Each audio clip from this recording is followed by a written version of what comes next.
Kamera inafunguka tukiwa mlangoni kwa Charles, tunapomwona mwanadada Ania akiwa amesimama pale na uso uliojaa shauku ya kumwona mpenzi wake. Akiwa pale anagonga hodi akitegemea kupokelewa na Charles, lakini dakika chache baadaye mlango unafunguka na dunia inasimama. Na hiyo inatokea kwani mbele yake asimame Charles, badala yake ni Mabel, rafiki yake wa chanda na pete. Tena akiwa amevaa nguo nyepesi za kulala huku macho yake yakiwa hayana hata chembe ya aibu. Mabel, unafanya nini kwa mpenzi wangu? Na kwa nini umevaa nguo za kulala hapa? Yaani Mabel anajinyosha vizuri na anamtazama Ania kuanzia chini mpaka juu kwa dharau ya hali ya juu kabla ya kumjibu. Ani, mbona unaniuliza maswali kama umesahau kuwa wewe ulishafukuzwa hapa? Na kwa taarifa yako, kama umeshindwa kumtunza mpenzi wako, basi acha sisi mafisi tukusaidie hiyo kazi. Kusikia hivyo, Ania anabaki ameduaa tu huku Mabel akiwa haonyeshi hata chembe ya majuto.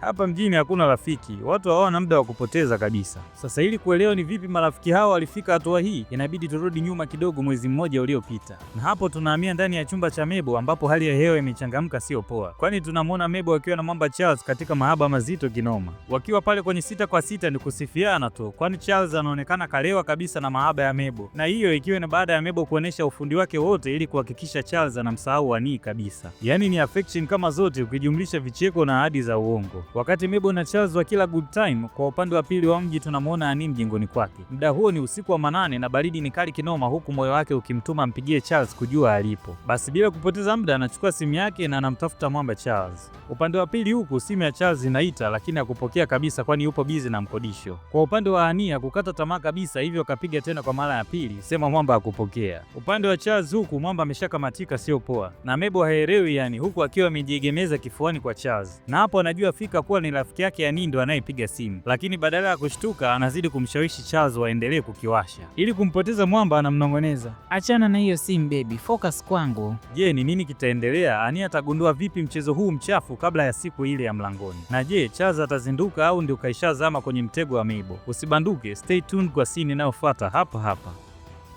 Karibu tena katika ulimwengu wa movie. Leo tunaingia mitaani kuangazia movie moja matata sana yenye mahaba yaliyochanganyika na usaliti wa hali ya juu inayoitwa The Snitch. Spoilers ahead, watch out and take care. Basi bwana, simu ya Ania ikupokelewa kabisa, kitu kilichopelekea awe na wasiwasi na kukosa amani. Baada ya masaa kadhaa kupita, tunamwona mwamba akitua pale mjengoni na kukutana na bidie bado yupo macho. Charles mpenzi, nimekupigia sana simu lakini hujapokea. Nini kilitokea? Kwa hiyo ndio salamu kwa mume wako, sio?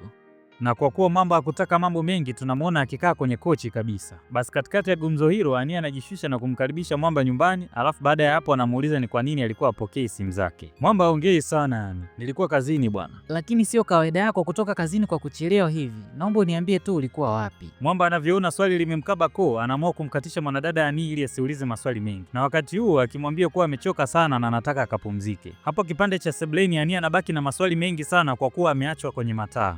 Baada ya muda kidogo tunamwona Charles na Ania kipande cha chumbani wakijaribu kuyajenga. Kwenye tukio mwamba anaonekana hataki kabisa kuyajenga, huku akimwambia mwanadada kuwa amechoka sana. Wanasema za mwizi ni 40, lakini kwa huyu mwamba anahakikisha zinavuka kabisa, kuonesha wahenga walikosea bwana. Ania aliforce sana maelekezo pale kitandani, lakini mwamba alimluka sio poa, huku akimwashia moto. Nimesema nimechoka bwana, niache. Kwa hiyo mtu asipumzike kwenye nyumba yake, sio? Basi siku iliyofuata tunamwona mwamba Charles akiwa anajiandaa kwenda kazini. Baada ya kujiweka fresh na nini, anashuka pale sebleni na kumkuta Ania kalala pale fufufu. Bila kupoteza muda anamwamsha na kumuuliza kama ameshampikia chai. Na hapo sasa ndipo Ania anashtuka kujua kuwa amesahau kumpikia mwamba chai. Na ili kujiwahi anamwomba radhi. Lakini kabla hajakaa sawa anakula bonge la kibao na kupoteana yani. Mle ndani moto uliwashwa sio poa. Kwa upande wa mwamba ni kulalamika tu, na baada ya tukio hilo mwamba akasepa pale. Mle jikoni sasa Ania alilia sana kuona mapicha kutoka kwa mume wake Charles. Hasira sio hasira, huzuni sio huzuni, lakini Ania alijilaumu sana akisema yeye ndio tatizo. Basi ile mida mchana tunamwona Ania akiwa ameenda kwa rafiki yake Mabel ili amshauri mambo kadhaa na kumpunguzia stress kidogo. Ania hana habari kabisa kuwa anaomba ushauri kwa simba mla nyama. Katika maongezi Mabel anampa moyo na kumwambia kuwa kila kitu kitakuwa sawa, kwani ipo siku mwamba atajirudi yeye mwenyewe. Basi siku iliyofuata ile mida asubuhi tunamwona Ania akiwa anaandaa diko safi kwa ajili ya mwamba Charles. Ili diko lazima litakuwa lina utamu mpaka kisogoni, kwani mwanadada alikuwa analipika huku akiwa na vibe la furaha kama zote. Kwa upande wa juu wa mjengo tunamwona mwamba akiwa bado kadozi. Akiwa pale sio muda Ania anaingia room kumkaribisha mwamba chai. Sema jibu analokutana nalo,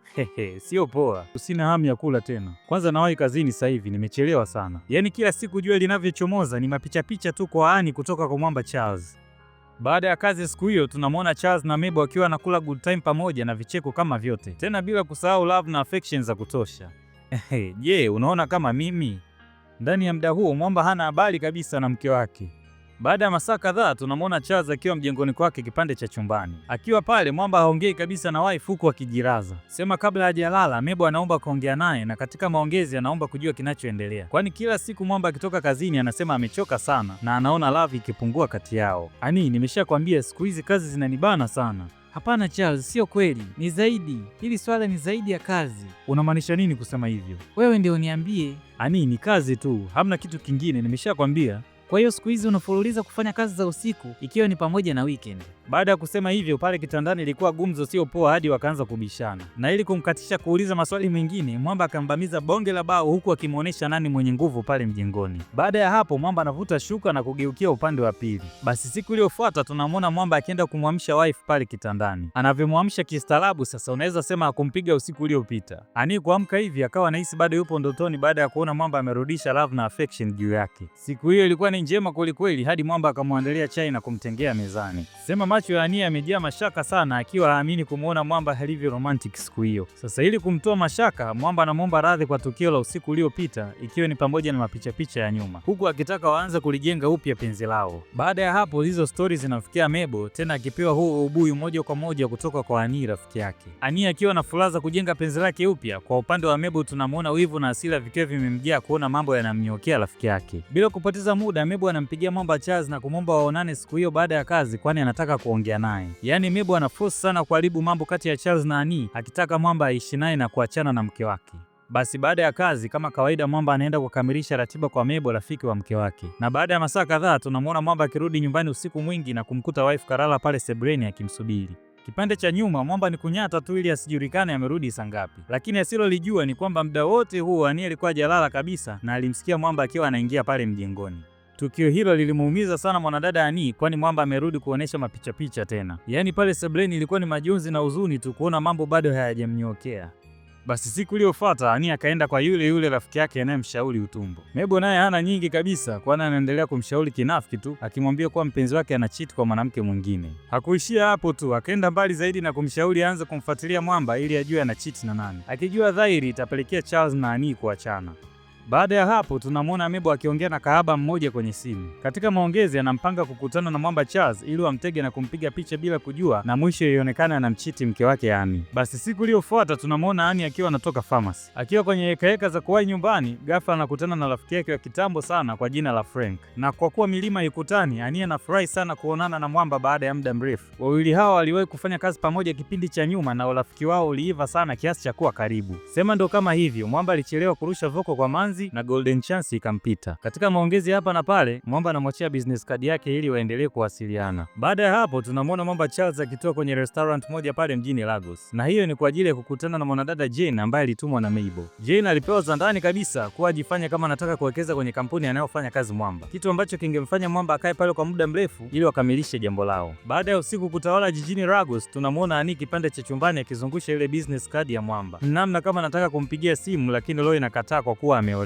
Basi bwana Ani akasema liwalo na liwe tu na bila kupoteza muda akachukua simu na kumpigia Frank. Lakini anaposikia ule mlio wa kwanza tu chapa akaikata ile simu. Mwanadada yupo dilema sio poa huku akisikilizia kama Mwamba atampigia simu baada ya kumbipa. Ilikuwa ni mwendo wa kuangalia simu tu ili aone kama amepigiwa au ametumiwa message. Basi siku iliyofuata tunamwona Mabel akimuonesha Ani picha ya mume wake akiwa pamoja na Jane, huku akimshauri kuwa anamcheat. Na hapo anamjaza upepo kuwa mume wake ana cheat na Jane. Na hapo Ani hana habari kabisa kuwa anaendelea kulisha matangopoli na rafiki yake Mabel. Kuona tukio lile lilimchoma sana na alilia kwa uchungu sana huku akimwomba rafiki yake ushauri. Yaani bila kupepesa macho Mabel akamshauri waachane na Mwamba kwani anampotezea muda tu. Ani rafiki yangu, kuna maelfu ya wanaume hapa duniani. Kwa nini unahangaika na kikaragosi kisichokupenda? Si waachane nacho tu. Umesema?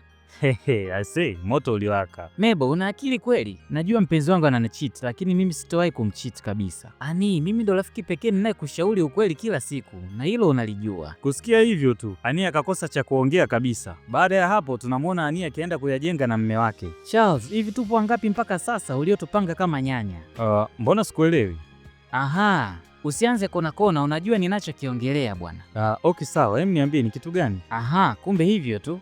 Sawa, unaweza ukaniambia ni nani huyu kwenye picha?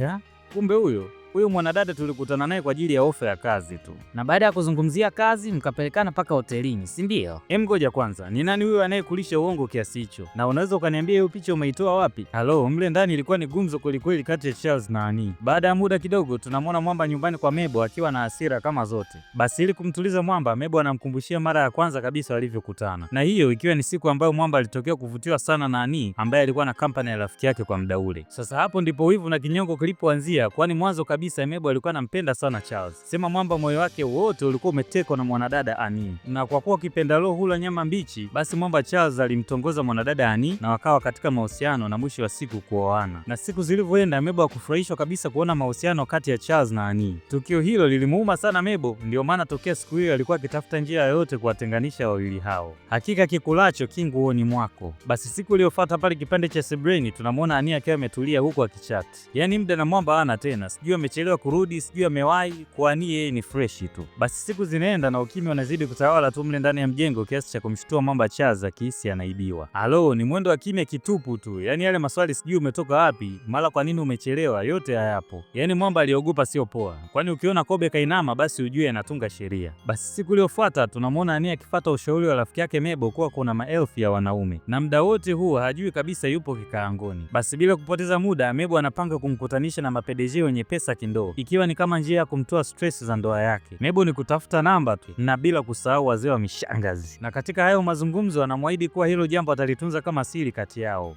Basi siku kadhaa mbele tunaona ratiba ikiwa imetoka kukamilishwa, na kilichobaki pale kwenye 6 kwa 6 ilikuwa ni kusifiana tu baada ya kazi nzito. Haya sasa, kobe kaishatunga sheria hiyo. Basi siku zinaenda na Annie anakubali maisha yake mapya ndani ya mjengo huli, huku tukimwona na furaha kama zote. Kwa upande wa Mwamba Charles, hana amani kabisa kuona mke wake hana time naye tena, yaani ni wasiwasi juu ya wasiwasi tu. Na kwa kuwa na yeye anafanya hayo madudu, hajui kabisa pa kuanza kumkamatia mke wake asiwe na furaha, kwani hana ushahidi wowote. Basi siku iliyofuata mida ya usiku tunamwona Mabel akikutana na Mwamba Frank katika restaurant moja pale mjini Lagos. Na Annie ametokea usiku huo akijua dhahiri kuwa Mwamba atachelewa tena nyumbani kama kawaida yake. Wakiwa hapo, wawili hao wanazungumzia mambo mawili matatu kujuana zaidi, kwani wana muda mrefu sana hawajaonana wala kuwasiliana. Kwenye mazungumzo, Annie anapata mlipuko wa hasira anapoulizwa kuhusu ndoa yake, hivyo chapa anaondoka pale kwa hasira. Kwa upande wa pili huku, kama kawaida tunamwona Mwamba akiwa ametoka kukamilisha ratiba kama siku zote, huku akipewa maji ya baridi na Mabel ili kupoza injini kidogo. Sema siku hiyo sura yake haikuwa na nuru ya furaha kabisa, huku akimshirikisha Mabel kuhusu kubadilika kwa Annie, ikiwa ni pamoja na ukimya pale mjengoni. Na jambo hilo linampa mashaka sana. Baada ya Mabel kusikia hivyo, akajua huo ndio upenyo wake wa kuvunja mahusiano kati yao, huku akimchoma rafiki yake Annie. We acha tu, unajua sababu ya Annie kukufanyia hayo yote ni nini? Ni kwa sababu amepata buzi huko nje, ndio maana hajali kabisa kuhusu wewe.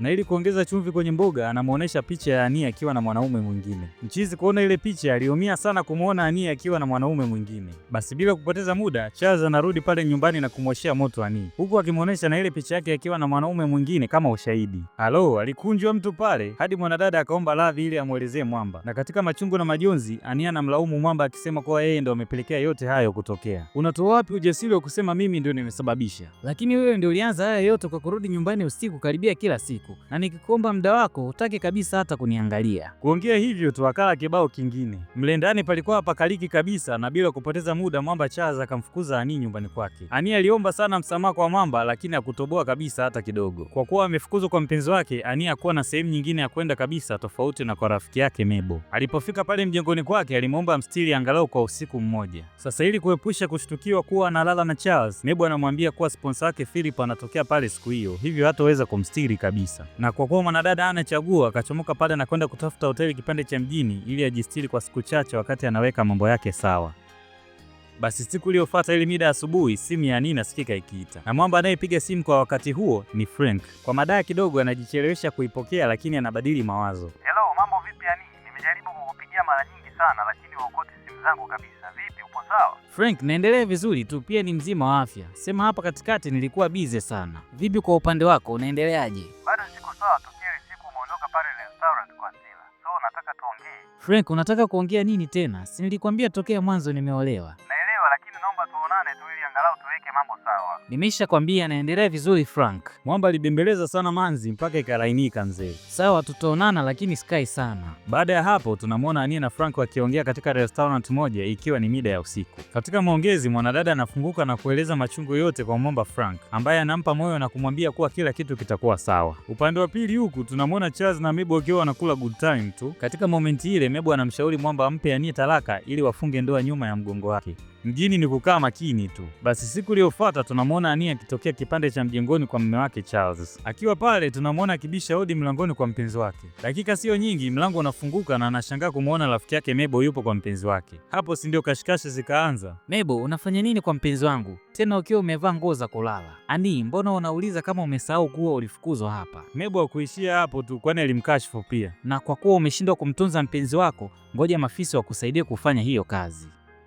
Mjini watu hawana muda wa kupoteza kabisa. Tukio lile lilimfanya Annie kuelewa kuwa muda wote alikuwa kwenye kikaango, kwani rafiki yake wa karibu kabisa amemzunguka na kumwibia mume wake. Na kwa kuwa alikuwa amechoka na mapicha kutoka kwa Charles na Mabel, mwanadada anachukua vitu vyake na kusepa pale. Baada ya dhoruba kali ya usaliti, hatimaye mwanga ukaanza kuonekana kwenye maisha ya Annie, kwani tunamwona mwanadada akiwa na Frank, mwamba aliyekuwa naye bega kwa bega wakati moyo wake unavuja damu. Frank anamshauri Annie kuachana na Charles. Annie, moyo wako ni wa thamani sana kupotezewa muda na mtu asiyejua maana ya upendo. Baada ya hayo maneno, mwanadada anapata faraja moyoni mwake.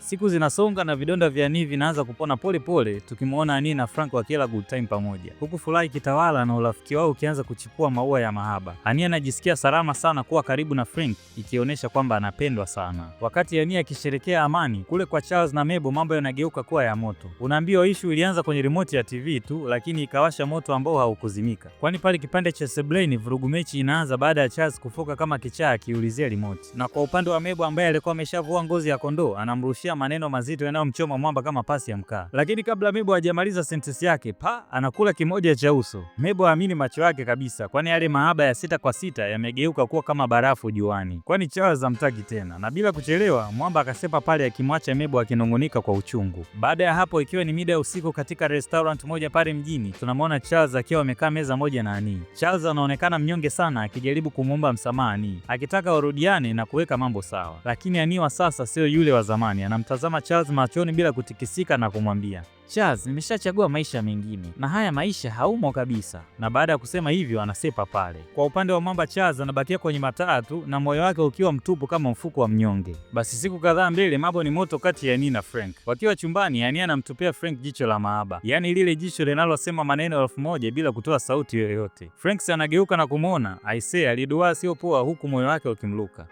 Annie, kuna shida yoyote? Jibu la Annie linamshangaza, kwani Annie anamshukuru kwa dhati. Frank, asante sana kwa kuwa na mimi wakati kila mtu alinitupa. Katika dakika hiyo hisia ni nzito kwelikweli, huku Annie akimkaribisha Frank rasmi ndani ya moyo wake. Na bila kupoteza muda tunaona wakikumbatiana kwa mahaba mazito, ikiwa ni mwanzo wa safari mpya. Baada ya hapo tunapelekwa kipande cha Charles, ikiwa ni siku inayofuata tunapomuona akiamka na hasira kindoo. Na bila kupoteza muda anajiandaa kwenda kazini, na baada ya muda kidogo anatoa kipande cha sebleni na kukuta chai haijaandaliwa.